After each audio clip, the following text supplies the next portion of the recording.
The second offensive was as brutal as feared.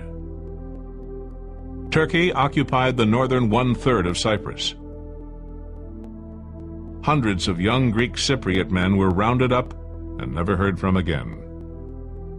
It was a situation of immense gloom and tragedy. If you use the term Greek tragedy, it fitted absolutely to think that half the population of the island were pushed out of their houses, out of their homes. They became refugees, and they crossed from the Turkish-occupied north to what became the Greek Cypriot controlled south. Many of them, it was summertime at the time, some of them came over with their swimming trunks and nothing else.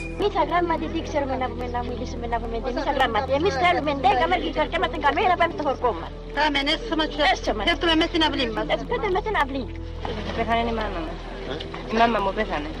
Και πώς ήρθες εδώ πέρα? Μόνη ήρθα. Με λεωφορείο χωριανών ήρθα. Ο αδερφός μου είναι αιχμάλωτος. Ο αδερφότεγνος μου είναι αιχμάλωτος στην Τουρκία. As the Cyprus crisis unfolded in that summer of 1974, another crisis was reaching its climax in Washington. Watergate. There was a cancer growing on the presidency, and if the cancer was not removed, the president himself would be killed by it. The executive branch was completely caught up in the Nixon departure from the presidency. I actually was on the House Judiciary Committee, which voted the articles of impeachment against Richard Nixon. Nixon was just about to go down the tube at that point. And it was quite clear to me from afar that there was no way of getting the American government's attention for something as serious as intervening in Cyprus to stop a second invasion. Hartman, representing America's interests at the Geneva peace talks, says he could barely get the ear of his boss, Secretary of State Henry Kissinger.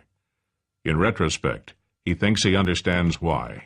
Looking back at some of the memoirs, he was on his knees with Nixon in the Oval Office at virtually the time I was in Cyprus. So he did not have much of his attention focused on what the hell I was doing out there. But in Washington, State Department officials did hear from Kissinger. Dr. Kissinger removed me from my position as the head of the CYPRUS operation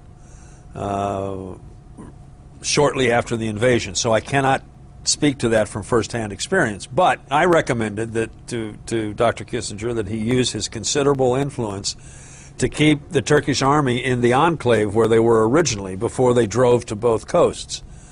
And we obviously did not bring enough pressure to achieve that, because they did break out of the Kyrenia pocket and their tanks went to both coasts, thus dividing the island in half. Some analysts of the era conclude that Kissinger refrained from restraining Turkey's second offensive because he preferred partition as the ultimate solution.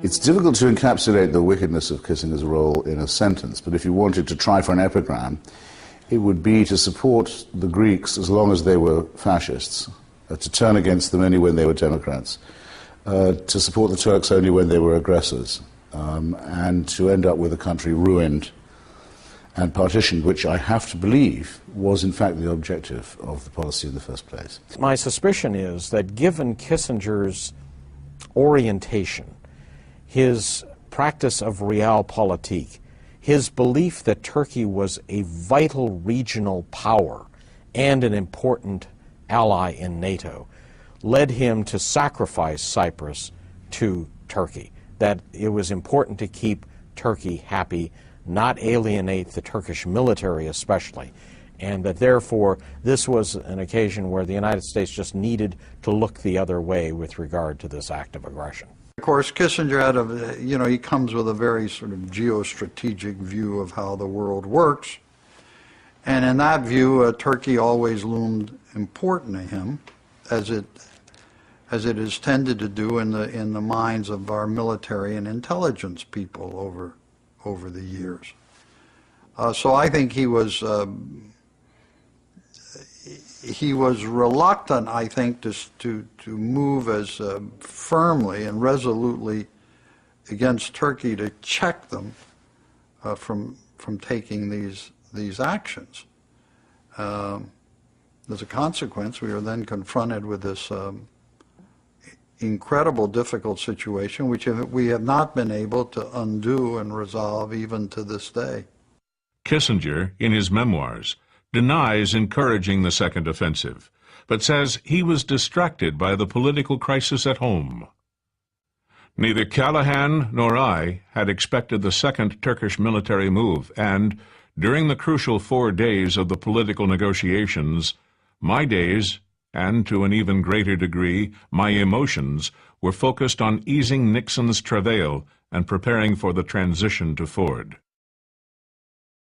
However, a recently declassified memorandum quotes Henry Kissinger saying that he not only expected the second Turkish invasion, but actually endorsed it. Some of my colleagues want to cut off assistance to Turkey. That would be a disaster. There is no American reason why the Turks should not have 1/3 of Cyprus.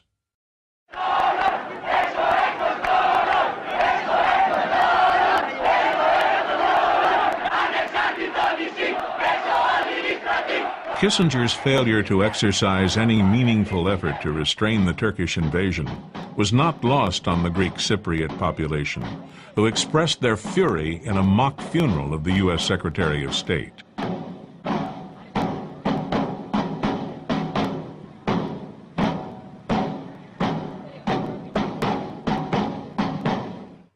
Greek Cypriot officials of the time were also angered, adamant in their belief that the U.S. could have saved them from Turkish occupation. Ότι αν ο αμερικανικός παράγων ίσκει όλη την επιρροή του, θα περιορίζεται η τουρκική εισβολή και δεν θα έπαιρνε την έκταση που πήρε αργότερα. Δηλαδή, δεν θα είχαμε σήμερα 40% του κυπριακού εδάφους υπό τουρκικών ζυγών. Another recently declassified State Department memorandum lends credence to the theory that Kissinger was deliberately passive. Helmut Sonnenfeld, a senior counselor to Kissinger, advised his boss to remain silent until the fighting in Cyprus had stopped. He advised that the U.S. should privately assure Turkey that we would get them a solution involving 1/3 of the island with some kind of federal arrangement. A map which projected Turkish military moves and dated 1 day before the second Turkish invasion was available to Kissinger from the State Department's Bureau of Intelligence and Research. Back in the United States, a storm was brewing over the Nixon and Ford administration's involvement, or lack of it, in the Cyprus crisis.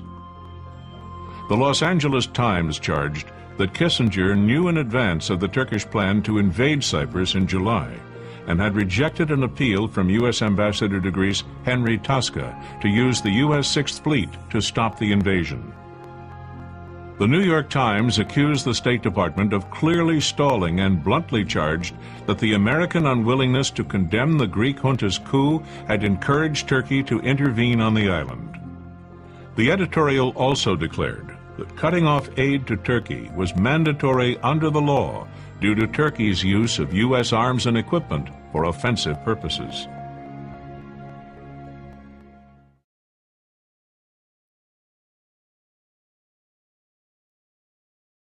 In Congress, members heard from angry constituents outraged by Turkey's aggressive use of American weapons against Cyprus. A movement quickly grew to cut off any further military aid to Turkey as required by U.S. law. I think at the heart of the matter was the failure of the executive branch of the President and the Secretary of State to enforce the law, because American law provided that arms that were made available to another country be used solely for defensive purposes. We undertook an effort in the Congress and across the country to marshal sentiment. At the time, we concluded that the one thing that we might do that would really send a very strong and sharp signal was a cutoff of military assistance to Turkey. Our argument was essentially that the law at the time required that. The administration didn't accept that. The Ford administration bitterly opposed the arms embargo. Secretary of State Kissinger said that it would deprive the U.S. of diplomatic flexibility. Kissinger later wrote in his memoirs that he stressed with futility that the proposed aid cutoff would hurt the Greek cause because it would delay, if not prevent, Turkish concessions while the situation was still fluid. But in late 1974, Congress passed legislation cutting off aid to the Turkish military, including equipment for which Turkey had already paid.